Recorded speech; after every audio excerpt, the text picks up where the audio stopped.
In this video we'll discuss how you can configure a control bar control in a UX component to display a list control in a control bar disclosure. So you can see here we have a simple UX with a control bar header and a control bar in the footer.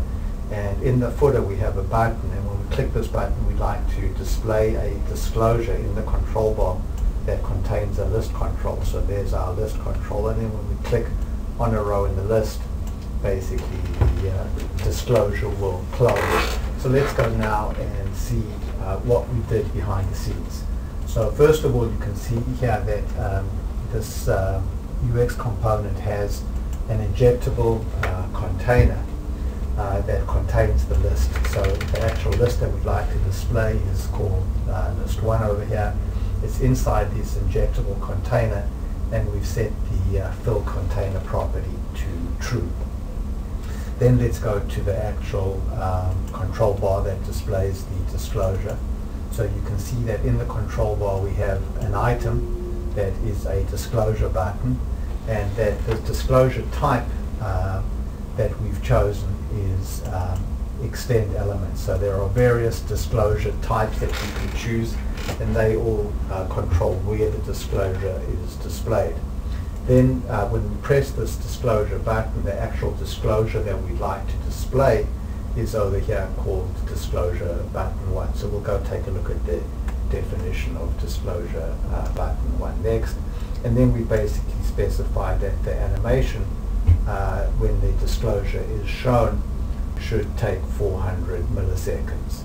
Then next, what we've done is we've gone to the properties of the control bar itself, and we've set the sub-theme to be contrast. And the reason that we chose the contrast sub-theme as opposed to the base sub-theme is that we want the items in the list to show up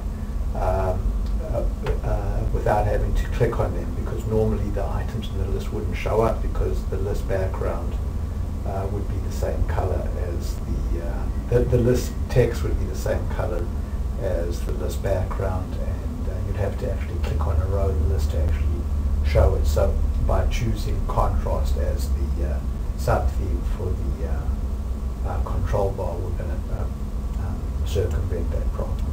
Then we're going to go to the actual disclosure itself, and we've defined the disclosure over here called disclosure number 1, and then in the HTML for this disclosure we've just basically said display the content from the injectable container number 1. So there's our content from the injectable container, and then what we said is in the onShow event. So this is the JavaScript that fires when the control bar disclosure is shown. What we'd like to do is get a pointer to the list control and then just resize it. And the reason that that's important is that the list doesn't know how to size itself initially because the disclosure hasn't been shown. So if we don't resize it, the columns in the list the list won't lay out properly because the columns in the list won't be rendered properly. So this just refreshes the list after the disclosure has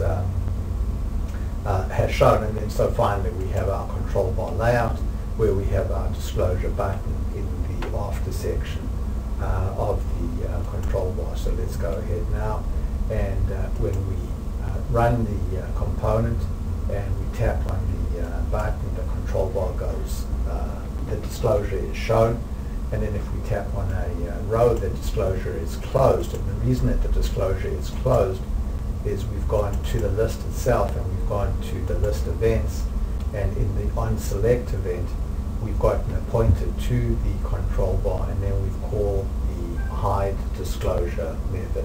So what we've shown in this video is how you can implement a pattern where a button on a control bar will open up a disclosure, and that disclosure can contain a list control. Thanks very much for watching.